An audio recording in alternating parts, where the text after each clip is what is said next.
Hoy es viernes 17 de octubre de 2025. Estamos en la emisión 865 de la memoria histórica aún no contada del conflicto armado en Colombia.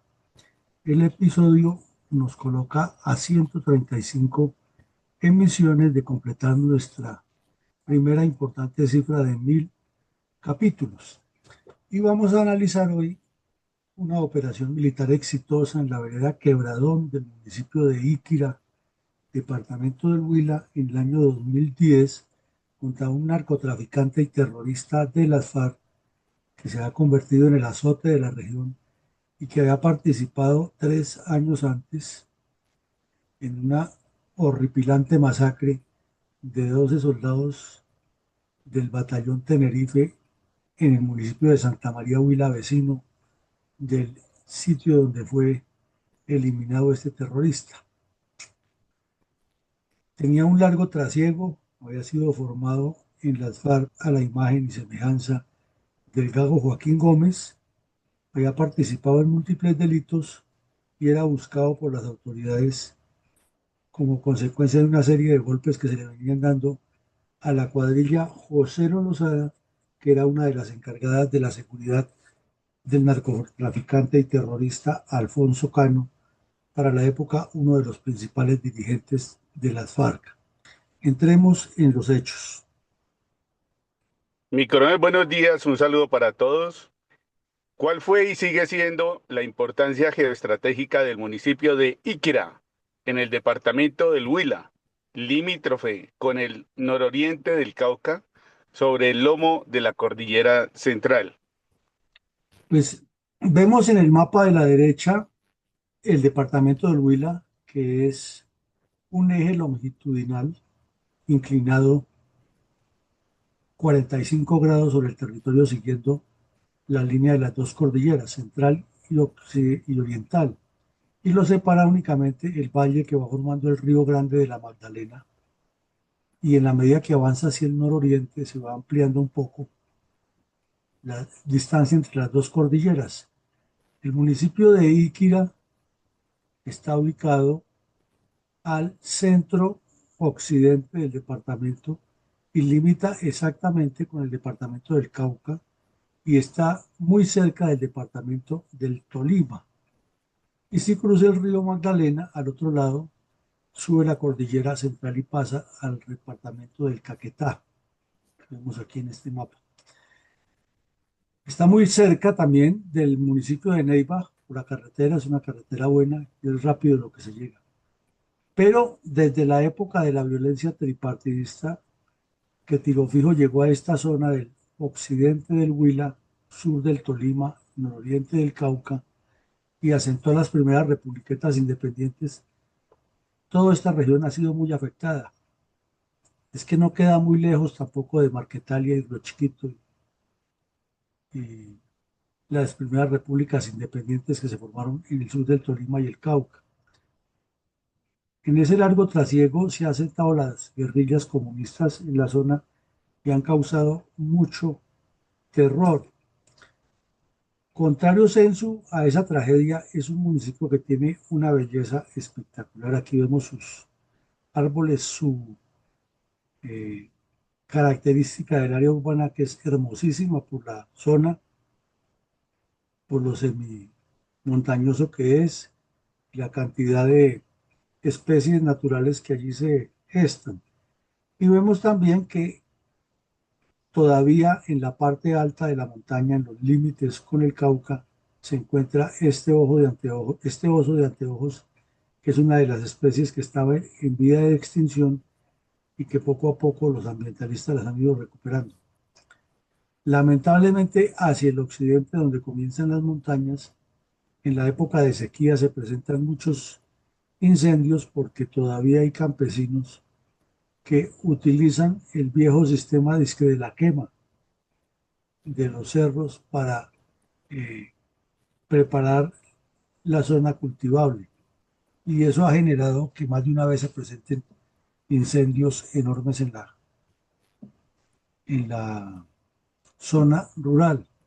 Y también vemos que a pesar de todo el daño que le hace el hombre a la naturaleza, es una zona muy irrigada y que tiene un verde permanente. Es un municipio también de producción cafetera y de frijol, pero tiene su pero, que es la presencia de los bandidos de las FARC que no se han retirado del territorio y siguen causando daños. Sigamos. Mi coronel, ¿cómo relató el soldado Aneider González Tapiero del batallón Tenerife la masacre perpetrada por la cuadrilla 66 de las FARC contra su unidad el 24 de febrero del año 2004 en la que participaron los terroristas alias Araceli, alias Vladimir, alias Santiago y alias Pedro Nel? Es que esa cuadrilla era todavía una especie de lo que las FARC llamaban compañía, pero había crecido bastante y ya faltaba que en una conferencia de las FARC le dieran la categoría ellos mismos de frente guerrillero. Y era más conocido como la José Lozada, pero en realidad era la cuadrilla 66 de las FARC. Estaba ubicada en toda esa zona que usted menciona ahora, al sur del Tolima, norte del Cauca y occidente del Huila, para incrementar la presencia terrorista de las FARC por un lado, aumentar la cantidad de delitos y constituir la seguridad en profundidad del narcotraficante Alfonso Can. Estábamos hablando de que para el año 2004 el gobierno nacional en cabeza del señor Uribe Vélez y los mandos militares habían asumido una ofensiva frontal contra el narcoterrorismo en todo el país para recomponer la descomposición que ha dejado el señor Andrés Pastrana arrodillado ante los bandidos los 4 años en Nicaragua. No sobra decir que esta zona no es muy lejos del Caguán y debido a los golpes que ha comenzado a darles el ejército y a retrocederlos, las FARC optaron por reaccionar de manera violenta en los últimos coletazos que cometieron durante su accionar criminal.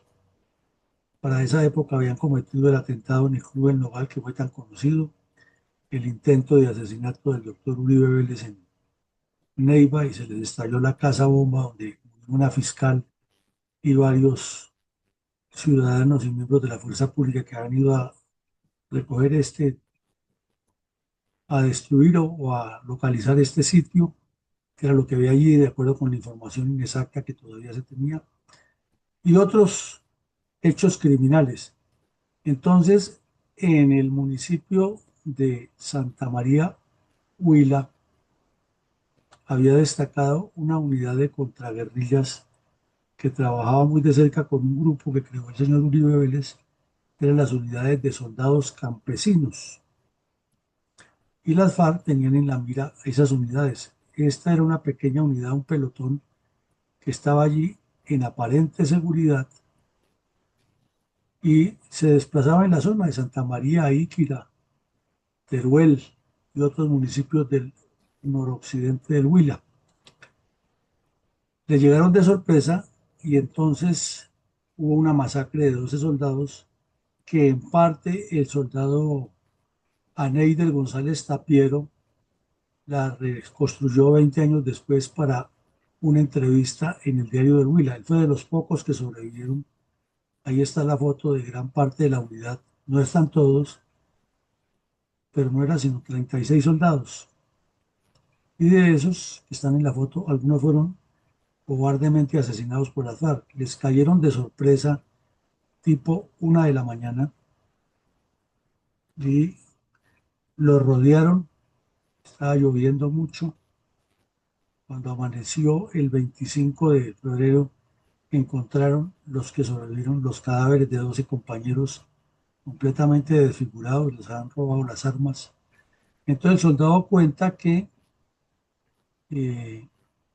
ese mismo día o esa misma noche había llegado a la base ahí donde estaban alojados un compañero de apellido Prieto, y que este compañero venía muy feliz porque le han dado permiso para ir a conocer a su primer hijo, y que en el momento en que sonó el primer estallido, eh, vio que el soldado había quedado herido y trató de auxiliarlo, pero no pudo por la lluvia y por la dificultad de los disparos. Y lo cierto es que poco a poco vio cómo su compañero moría. Relata que no tuvo tiempo de colocarse las botas de combate, que siguió combatiendo así descalzo, que luego vio cómo o fue herido él también por parte de los bandidos en medio del combate, y que el soldado Alexander García Correa, que era el enfermero de la patrulla, había corrido a curarlo a él, y que estando curándolo a García le pegaron unos tiros y él ya no pudo auxiliar a García. Entonces que sentía como los terroristas iban acercándose al resto de soldados, y escuchaba cuando decía, mire, aquí queda uno vivo, y decía, dele y remátelo. Luego él alcanzó a deslizarse por entre el monte y se dejó caer por un barranco, perdió el sentido cuando se des... Al día siguiente, cuando se dio cuenta, estaba solo, y fue cuando llegaron las otras tropas a auxiliarlo y se enteró de toda la tragedia que había pasado. Este tipo de acciones criminales de las FARC y de rematar heridos y proceder de esa manera no lo cuenta el señor de Rux en su supuesto informe de la verdad. Eso no existió para él.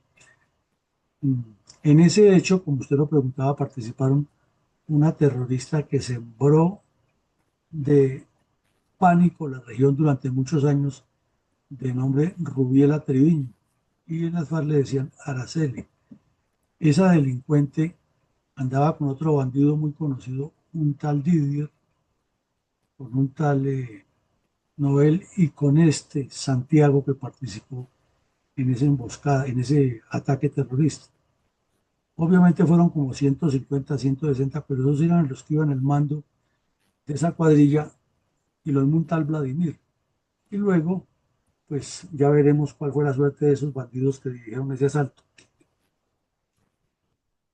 Sigamos. Mi coronel, ¿cómo ocurrió la captura de la narcotraficante y terrorista de las FARC, Rubiela Triviño, alias Araceli, el límite de los departamentos de Cauca y Huila? ¿Y cómo incidió esta captura en la posterior baja de los narcoterroristas, alias Vladimir y alias Santiago? Pues esta terrorista era muy amiga de otra terrorista que ahora está en el Congreso de la República como honorabilísima senadora, y que ha sido señalada varias veces por varias niñas que fueron reclutadas para la guerrilla, de ser la que les hacía los abortos con ganchos clip, de esos que se utilizan en las oficinas para ajustar papeles. Esta delincuente había hecho una carrera terrible de terror en las FARC, pero como todos los cabecillas, usufructuaba de los beneficios del narcotráfico y de la extorsión y de los dineros oscuros que obtiene este grupo criminal. Su hija vive en Suiza y desde esa época vivía allá, y era una de las internacionalistas del grupo terrorista, de esos delincuentes que están en Europa hablando maravillas de las FARC y consiguiendo estúpidos que les ayudan a financiar, y comunistas que los ayudan a multiplicar la idea del terrorismo comunista contra Colombia, como si fueran víctimas.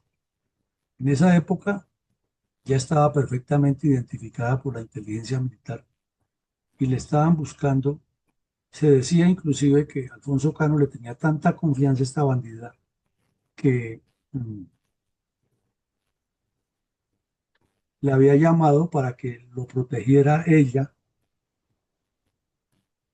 luego de que se produjo la muerte de otra bandida que se llamaba Magali Granobles o Marleni, también de esa estructura, que era la responsable de la seguridad de Cano. En un trabajo de inteligencia técnica se localizó el campamento donde se suponía que estaba Alfonso Cano, límites del Huila y el Cauca. En el contundente bombardeo fueron eliminados varios bandidos y esta quedó herida. El ejército ya entró hasta el sitio, determinó que se había escapado Cano, pero le encontró el computador a esta delincuente y la encontró herida, tenía varios disparos y habida cuenta de la importancia que tenía dentro de la estructura de las FARC, la sacaron rápidamente y la llevaron al hospital Hernando Moncaliano de Neiva, allí hasta que se recuperó y luego pues, fue encarcelada porque no quiso confesar nada de la ubicación del terrorista Alfonso Cano y allí permaneció en la cárcel hasta que llegó Juan Manuel Santos, se arrodilló ante los bandidos y la sacó. Ahora debe estar de embajador en Suiza con la hija. Mínimo, Petro la debe tener allá en la embajada de Suiza, protegiendo a una gran luchadora. Esta terrorista tenía, en el momento de su captura y de que el ejército logró que sobreviviera, a pesar de todos los crímenes que tenía, entre otros, haber dirigido la masacre de los 12 soldados, había participado en muchas extorsiones. La conocían en la región porque comerciante que no le pagaba la extorsión enviaba a los bandidos bajo su mando a que le arrojaran granadas de mano a los negocios sin importar quién estuviera ahí. Será una otra que tampoco cuenta el curita de Rux, la costumbre de las FAT, quien no pagaba la extorsión, y ya hemos visto casos aquí varios, iban y arrojaban las granadas de mano al negocio sin tener en cuenta quién estuviera ahí. Eh, el gobierno Uribe le propuso acogerse a la ley de justicia y paz para aligerarle las penas, claro, como contraprestación, que ubicara a Alfonso Cano y esta delincuente se negó. Era la responsable también de haber ordenado el secuestro y asesinato de un par de docentes del municipio de Santa María. Había participado en asesinatos de policías, secuestros, extorsiones. Y repito, su hija vivía a cuerpo de rey en Suiza y se rumoraba que ya Alfonso Cano la había sacado varias veces con pasaporte falso y documentos falsos a que viajara por Europa, no solo a reunirse con la hija, sino con grupos de mujeres que apoyaban el terrorismo comunista en Colombia.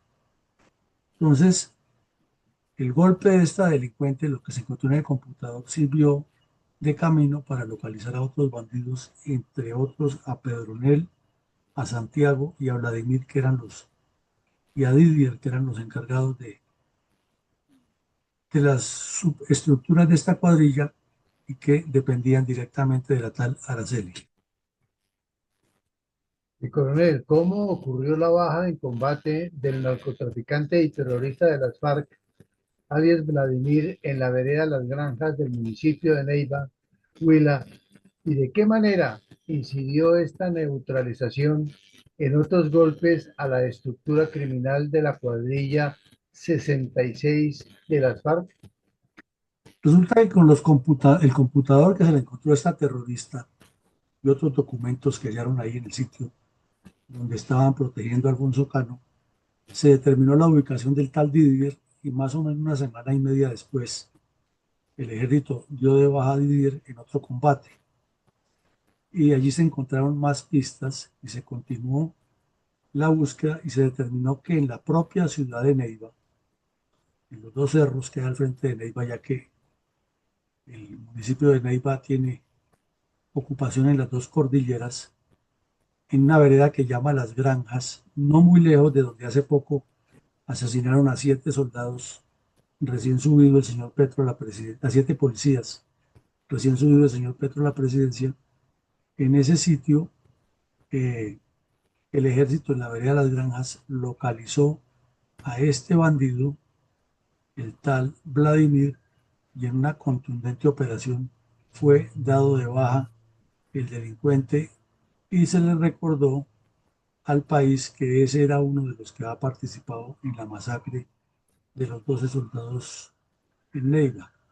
Entonces se iniciaba el proceso inverso, ya había caído la cabecilla principal y estaba detenida, y ahora en una operación rápida se dio de baja a este bandido, el tal Vladimir, que era otro de los terroríficos asesinos de la región.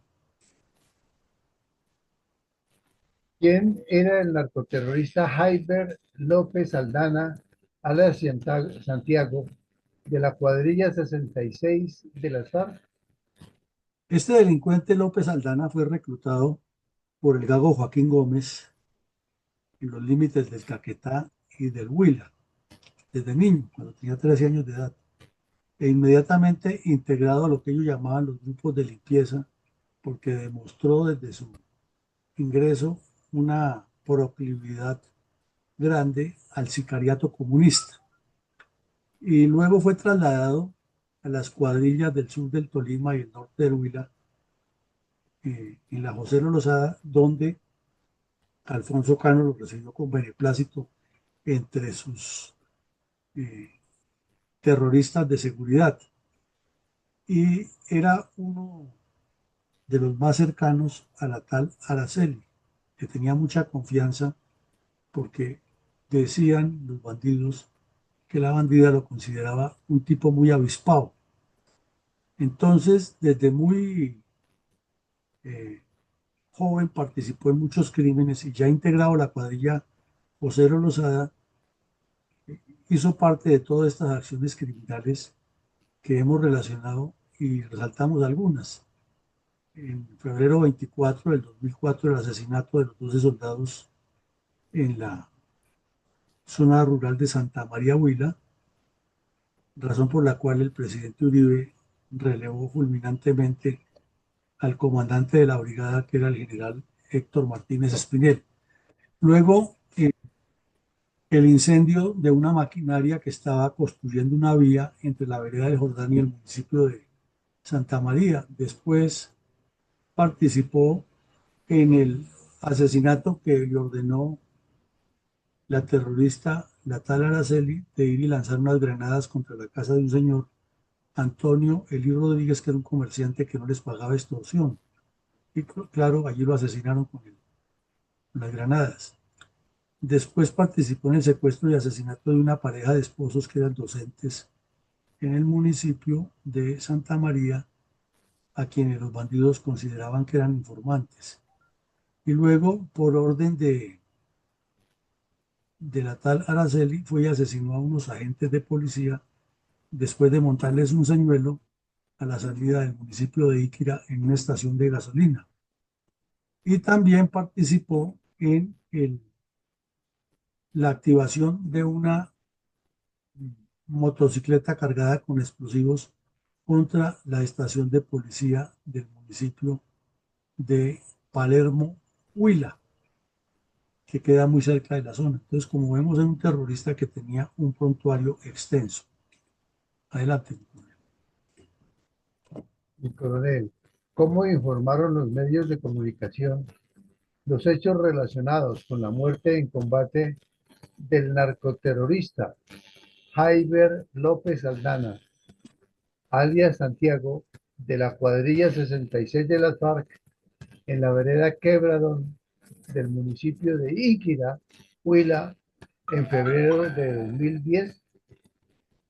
Resulta que la operación de Vladimir, la muerte de Didier y la captura de la tal Araceli le habían incrementado la tranquilidad de los campesinos de la región, que estaban agotados, y la confianza en las fuerzas militares, y habían ido ya trayendo informaciones importantes, y a eso se sumaba que el programa de desmovilización de terroristas estaba dando resultados, porque estaban dando buena información. Entonces se consiguió la información finalmente que por el lado de Iquira, muy cerca de Santa María, las veredas del Quebradón y otras aledañas, este bandido del tal Santiago era el mandacallar. Ya como se habían ido de la cuadrilla los compinches directos, prácticamente obraba como el jefe. Tenía denuncias penales de extorsiones y de Otros crímenes en Nata, Teruel, Tesalia, Santa María, Palermo, Yaguará, Iquira en el Huila y Belalcázar en el Cauca. Mejor dicho, era el tipo ideal para que Petro lo nombrara de jefe de seguridad en la Casa de Nariño. Y el Gaula de la novena brigada tenía pues información muy valiosa de dónde se movía y cuando estaba organizando una de las tantas extorsiones, porque ya se daba el lujo de instalar una mesa donde llegaba y al sitio donde él instalaba la mesa tenían que llegar todos los finqueros, comerciantes y transportadores a pagarle la extorsión. Y allí lo esperaron y lo dieron de baja en compañía de otro bandido. El golpe pues fue muy sonado en la región. Aquí vemos la foto, un sujeto con aspecto de indígena, indoamericano, como dicen en la descripción de él. Se presentó o se hizo el resumen de todos los crímenes que ha cometido y se recordó que hacía poco habían capturado a otros bandidos en la zona del oriente del Cauca, que la información que ellos habían dado también había servido para complementar la ubicación de este delincuente. Fue un importante golpe de la novena brigada a estos bandidos y como vemos enseguida fueron cayendo uno a uno los responsables principales de la masacre de los soldados. Mi coronel, ¿qué otros datos agregaron las informaciones periodísticas a la información de la baja en combate de alias Santiago en Iquira, Huila, en el 2010? Resarcieron una vez más que la de Alfonso Cano tenía un grupo de cuadrillas que a diferencia de las demás no la llamaba bloque y era lo que llamaban el Comando Conjunto Central, del cual hacían parte unos bandidos que ya eran leyenda en las FARC, entre otros uno que también fue eliminado por el ejército 6 meses después de esto, de esta operación, también cerca de ese sitio que se llamaba Jerónimo Galeano, o le decían Jerónimo Galeano, que ha sobrevivido a varios bombardeos. Eh, Recordaron para el país que eran reiterativos los bombardeos que se hacían sobre las guaridas de Alfonso Cano, pero que en todas se ha salvado el terrorista porque se movía ya mucho, no tenía confianza entre los delincuentes y es prácticamente la antesala de la eliminación de Cano. Desde ese tiempo ya se suponía que eliminado el Mono Jojoy, el siguiente era Alfonso Cano, pero que él como que no le estaba creyendo y efectivamente fue eliminado, ya que Alfonso Cano ha determinado el plan Renacer que le permitía a las FARC sobrevivir, habida cuenta de que había prohibido los desplazamientos masivos y que volvieran a la guerra de pequeñas unidades o guerra de guerrillas y que intensificaran la extorsión, el narcotráfico y el terrorismo. Eh, Había pasado también la operación Jaque y había mucha desconfianza y como decimos, se producía una constante desmovilización de bandidos y eso los tenía flojos. Pero tampoco fue que hubieran agregado mucho de lo que ya se conocía en ese momento, sino simplemente que se publicó la foto de este bandido que no se conocía y los medios de comunicación por primera vez le vieron el rostro a este terrorista. ¿Cuál fue la suerte del narcotraficante y terrorista alias Pedronel, uno de los compinches cercanos de alias Santiago, y que también participó en la masacre de los 12 soldados en el municipio de Santa María, Huila, en el 2004? Como hemos venido resarciendo en estos últimos programas de las operaciones en el Huila, el Caquetá, el Cauca, contra las cuadrillas de las FARC, algo valiosísimo que ha tenido la operatividad militar ha sido el excelente trabajo de los servicios de inteligencia y los archivos tan importantes que hay. Este terrorista, el tal Pedronel, se convirtió después en el jefe de todas esas cuadrillas porque ya la tal Araceli estaba presa y los otros bandidos estaban reunidos con tiro fijo en el infierno. Entonces, este bandido ya completaba 30 años de grupos de ser cabecilla de grupos terroristas y partícipe en actos criminales. Había sido formado en la escuela de Pisasuaves y de las FARC y había cambiado de cuadrilla, ahora estaba en la Eros de Marquetalia como jefe de todos los Pisasuaves que protegían a los cabecillas y que se habían dedicado a recomponer las estructuras de lo que llamaban el Comando Central. Después de todas estas capturas y bajas, había participado también en nuevas acciones terroristas. Eh, Era instructor de francotiradores, tenía formación en el exterior, en Cuba y en otros países comunistas, como organizador de masas y se proyectaba como uno de los principales cabecillas de la FARC. Ya estaban en las negociaciones de Cuba, el señor Santos estaba arrodillado ante ellos, pero las fuerzas militares seguían con su voluntad de combate y fue eliminado.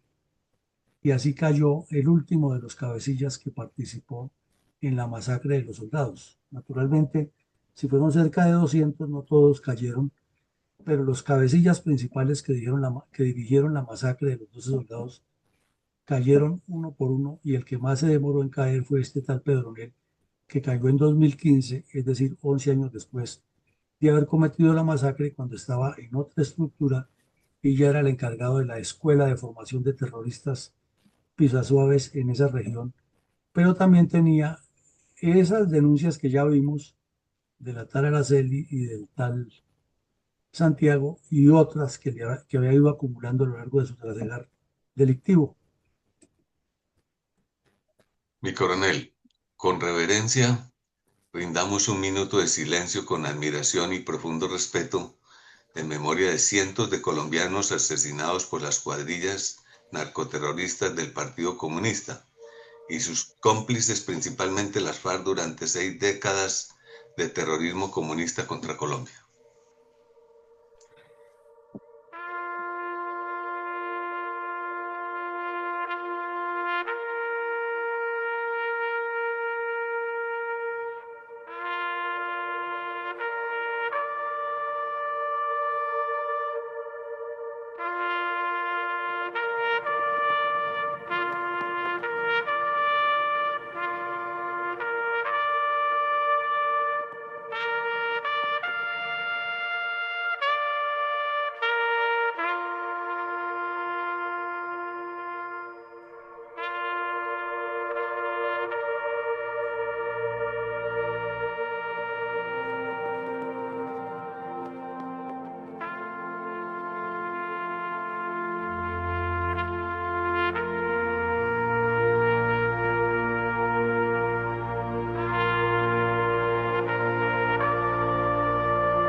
¿Tiene credibilidad y futuro la paz total de Petro si vemos en contexto hechos tan concretos de la combinación de las formas de lucha del Partido Comunista a lo largo de varias décadas de violencia despiadada de estos grupos delictivos contra los colombianos y luego de reiterados engaños a la buena fe de quienes le creen sus farsas de paz, en este caso con hechos puntuales de la violencia de las supuestas disidencias de las FARC? No tiene ninguna credibilidad, no tiene ninguna posibilidad de concretarse y los hechos lo demuestran. Estos bandidos participaron en una cantidad de hechos, de sucesos criminales. En operaciones sucesivas, el ejército fue eliminando a los cabecillas que participaron en los crímenes. Quedó comprobado los nexos que tienen en el exterior con ONGs y en países de Europa que se precian de ser muy civilizados recibiendo estos delincuentes y a los hijos de ellos, a sabiendas que están protegidos, promoviendo el comunismo armado y desarmado contra Colombia, que luego vino la farsa del señor Santos, que la guerra en Colombia ha terminado, y esa cuadrilla completica revivió en la región y sigue ahí delinquiendo. Quiere decir que son como la mala hierba y que muere un cabecilla y aparece el otro y el negocio del narcotráfico y el terrorismo le sigue vigente. Y con la actitud proclive a la ideología de estos bandidos, a su comportamiento y la complicidad que hay de parte del señor Petro hacia las FARC, pues es absolutamente inconcebible e inaceptable lo que hacen, además que es improbable que vayan a tener algún gesto siquiera de paz con Colombia. No va a funcionar eso y la paz total de Petro será otro fracaso de la historia, como ya lo está demostrando, y una demostración de que los comunistas están amangualados todos para hacerle daño al país con las armas o sin ellas, pero su obsesión es depredar a Colombia. Sigamos con el comentario, mi coronel. Mi coronel, claramente podemos apreciar el contexto delictivo y terrorista de los integrantes de los grupos armados al margen de la ley, que a través de los años continúan su accionar contra la población civil, como los ataques cobardes contra los miembros de la fuerza pública de nuestro país. La fatídica negociación de paz del gobierno de Santos con las autodenominadas FARC no surtieron los efectos necesarios, pues el tiempo lo demostró que sus sanguinarios integrantes, asesinos y secuestradores, narcotraficantes y terroristas solo tuvieron de parte de ese gobierno ser senadores de la República de Colombia como premio a su terrible terrorismo, que a su paso dejaron solo de sangre y dolor en tantas familias colombianas. A eso le agregamos que la tal JEP solo ha perseguido a servidores públicos y hasta empresarios. Entonces, esta es la justicia que esperamos los colombianos, dizque justicia, paz y reparación. Actualmente el país pasa por el peor de sus momentos en materia de seguridad nacional, ya que el actual gobierno de Gustavo Petro, con el cuento de la paz total, ha sido y será el más vil engaño al pueblo colombiano y al mundo, ya que solo se presenta día a día muerte y más narcotráfico e incremento de cultivos ilícitos. Pero solo tenemos, dizque un presidente, pero de nombre y cargo, ya que carece de liderazgo institucional, solo preocupado por lo que pasa en otras partes del mundo, gastando a manos llenas el presupuesto de la nación. Y nuestros senadores de la República, bien, gracias. Honor y gloria para nuestros soldados y policías, que día a día son carne de cañón en el actual desgobierno, al igual que nuestro querido pueblo de Colombia. Coronel Bernardo Fuentes Pulido, veterano del Ejército Nacional de Colombia. Gracias, mi coronel Villamarín. Bueno, muchas gracias, mi coronel. Si tiene razón usted, ahí vemos fue un caso terrible, masacraron unos soldados, sí, los bandidos fueron capturados a la tal Araceli y eliminados los otros cuatro cabecillas principales que planearon el hecho. El señor Santos se arrodilló ante ellos, volvieron a lo mismo. La JEP los recibió a todos y los indultó. Ahora son dulces palomas, firmantes de paz, como los llaman. El señor de Rux elaboró un informe mentiroso acerca de lo que es la historia de la violencia en Colombia y llegó Petro a arrodillarse nuevamente ante ellos con la venia del Congreso de la República de una justicia laxa que ha permitido que todo esto ocurra. Esta noche haremos un ejercicio analítico de lo que ocurre en el Perú, con 7, 8 presidentes en menos de 4 años y regresaremos el lunes con nuestra memoria histórica por la mañana y los análisis estratégicos por la noche. A todos un feliz día y que Dios nos siga bendiciendo y acompañando.